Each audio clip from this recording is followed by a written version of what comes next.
All right, everyone, here's another loss for the Democrats. That is, the chaos is spreading rather rapidly. They had their problem with, like, the Pelosi-AOC feud, and they sort of made up, and then Trump, basically came out and said crazy shit about Elon Omar and AOC and Tlaib, forced the Democrats to circle wagons around them. So first the Democrats became socialist.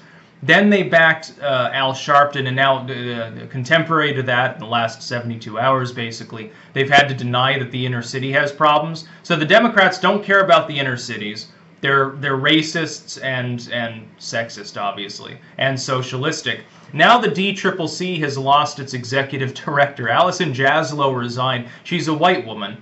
And what happened is the Democrats said, well, the DCCC, the leadership in the Democratic Party is too white. We need more diversity because, it's of terrible importance strategically. It's not important that you hire people that are qualified as long as you look at the color of their skin. It's very interesting how this is now how the Democratic Party works. What does that say about how they want America to work? But, let's leave that issue alone until the election heats up more.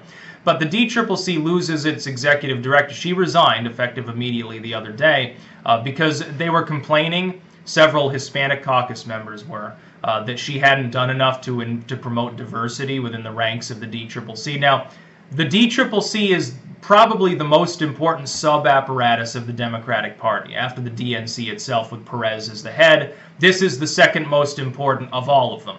This is the one most responsible for House members, for Congress. Without the DCCC being in proper working order, the Democrats, who already are way behind in the fiscal sense, like as far as donations, as far as money goes, they're being destroyed by the Republicans right now. As far as support goes, the tailwind is behind the Republicans. They're going into an election where Trump has already maneuvered around them several times, has also managed to half fulfill his main campaign promise on immigration. He's done well on diplomacy for the most part, and it's looking up in Korea for him. The economy continues to grow. It did slow down some in the last quarter, but it's still growing well. Every possible disadvantage is already belonging to the Democrats, and now the DCCC is in uproar. They've got even more chaos. Trump has, as the chaos candidate and now the chaos president, Trump has taken the infection of chaos and shoved it up the Democrats' ass, essentially.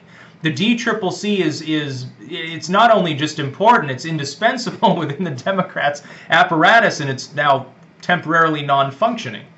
During an election, the election has already begun. You're going into the second Democratic debates, I think, tomorrow or some crazy shit, or maybe even tonight? I think it might even be tonight that the first debate is. In fact, I'll be watching that, by the way. I'll have to Bing it later. I would say Google it, but why? But the DCCC losing its executive director right at this particular critical juncture. The Democrats need leadership more now than ever. Pelosi is trying to hold things together. To her credit, Pelosi is starting to look like a sane Democrat. Pelosi is starting to look strategically sound and rather measured, kind of moderate within her own party. But not because she's moved at all in the political metric, but because there are a bunch of socialists and racists and stuff becoming the face of the Democratic Party. I mean, the Democrats might as well run AOC with Al Sharpton as running mate at this point. I mean, they can't lose by any larger a margin than with any of the people currently running anyway. It doesn't make any sense. But it was funny to see, why didn't Pelosi step in and tell Jaslow, hey, just deal with their criticism and stay aboard until after the election? Why didn't the DNC get involved and say, shut up to these people? Well, there's the point. The schismatic nature of the Democratic Party. See, some people have been elected by far leftists who are wedge issue obsessed. They promise their constituents, impeach Orange Man. We need more gay rights than equality. We need more black people in Congress. Stuff like that. Wedge issue, identity politics. It's not based on a political platform related to the economy or diplomacy or building infrastructure or something civic. It's related only to people's personal, real or perceived identity, their membership in certain subgroups of the population. That's what many Democrats in Congress ran on. So naturally, these people are putting pressure on people like Jaslow. They also don't like Pelosi. When AOC came out and briefly suggested that Pelosi was a racist, they had to make up afterwards because they're like, Jesus, this is going to explode in our faces like the force of 1,000 atomic bombs. Fucking make up. Everyone, you know, even AOC's staff at that point probably told her to toe the line a little bit. Interesting times.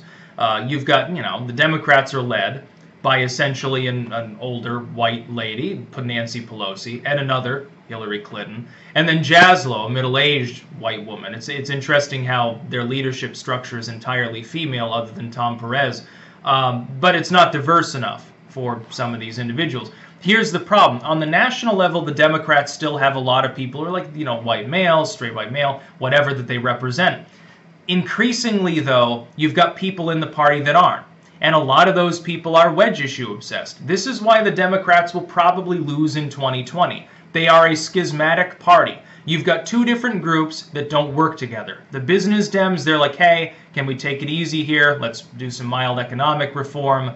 Plus, we're running on a platform of Trump is just bad in general. The generic orange man bad sort of stuff. That's the Biden side of the party, the Pelosi side. The other side are the social justice warriors, people who have Che Guevara shirts and pink hair. They're obsessed with race, they're obsessed with gender, they're obsessed with sexual orientation. Those are the only things they know how to campaign on. They don't know anything about the economy. They don't know anything about diplomacy. They couldn't sponsor a bridge building project if you paid them, and you'd have to pay them a lot since they're socialists. They don't know what they're doing. They're inept. Now the Pelosi, it's the business Dems that have been in charge of the party know that the other side is inept. But they can't reason with them. You can't reason with someone who believes the world will end in 10 years unless you ban beef production. You can't reason with someone who thinks that it is a good idea to try to ban transatlantic flight. You cannot reason with these people. They are insane. But they're Democrats. And you have to do something, otherwise they'll turn around and rip the party apart. My theory is that this will lead to a lot of conciliatory actions by the neo-libs and business Dems towards the far left. This will result in a far leftist being chosen as probably Biden's running mate in the end, or some arrangement thereof, where you'll have the far leftists will run like a Kamala Harris, and they'll have like a Buttigieg as a running mate. You'll have something like that. Conciliatory action. This will lead to a fractured platform that'll be a fusion of the worst aspects of authoritarian neoliberalism and far leftdom, which will turn off every swing voter. They lose 2020, they reform as a party, they kick the far left of the curb probably. Or lesser possibilities, they kick the business Dems out, become a socialist movement, which would be hilarious. Regardless, in order to heal the schism at this point, the parts of the party are so far apart, one has to be jettisoned. The Democrats have to get rid of one of them in order to get the swing voters back. They can do that, and they can still win as a party. But a lot of people have said, well, Republicans will never win another election because of demographics. People are saying the Democrats were a dead party like a decade ago. People have said the Republicans and Democrats had fundamentally died because of one wipeout election after another. They've been saying that for like 150 fucking years. It's never going to actually happen. What happens is that parties are made of malleable subcores. And these little cores of voters based on identity or economic situation, whatever, gravitate to one party or the other. They become temporary third parties. Sometimes they become more or less likely to vote, like more or less apolitical. These things move around in flux constantly. The idea that the Republicans and Democrats are in some final form that'll stay together forever is ludicrous. All of political human history in any culture shows us that's not the case. It'll never happen. Like when you look at the electoral map, some people still say, well, these are the blue states, these are red states, these are the swing states. It'll be like that forever. So the Republicans will lose forever, or the Democrats are dead as a party. Never going to happen. In a couple of elections, the map could look totally different. You could have Republican California and a Democrat Texas. Yes, it could happen. I don't think it's going to change quite that fast, but it's theoretically possible. It depends on the candidates. It depends on the economy. It depends on foreign policy. Is there a war? If so, where are we at war? It depends on a million different things. But the DCCC losing its executive director is not a good look at any time. Under the circumstances, specifically why she chose to resign. She's basically like, I can't manage it. I can't govern this party anymore. It is impossible for me to appease people. You're asking me to artificially choose people based on the color of their skin or their gender or their orientation who may be less qualified for the job than people that are already there, simply because those people that are in a meritocracy qualified happen to be white or happen to be male. Well, I'm not willing to do that. Bye. And she leaves. So that's basically the ultimate poison for the party, is these wedge issues. Meanwhile, is Trump using wedge issues? No. The tragic irony for all the swing voters, and when they realize this, it's going to be bad for the Dems, is that Trump is not the one using identity politics.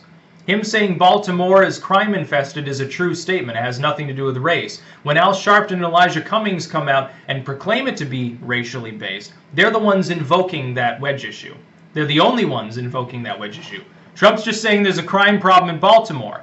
If you want to look at Baltimore's crime statistics, I think that the average swing voter will agree. This is how he's slowly destroying the Democrats. He's sapping away their credibility with independent voters. He's going to remove their ability to cater to the center, thus amalgamating them in as part of a soft, admittedly, Republican core, and that's how he'll win 2020. At this point, if it keeps moving in this direction, if he keeps being successful at baiting the clickbait legacy media and the DNC, if he continues to be generally successful, not only will he be reelected, the Democrats will lose the House, they'll lose support in the Senate, and he'll be reelected by a larger margin than before, probably winning the popular vote in the process. That's my operative prediction of what would happen if things continue moving in this direction.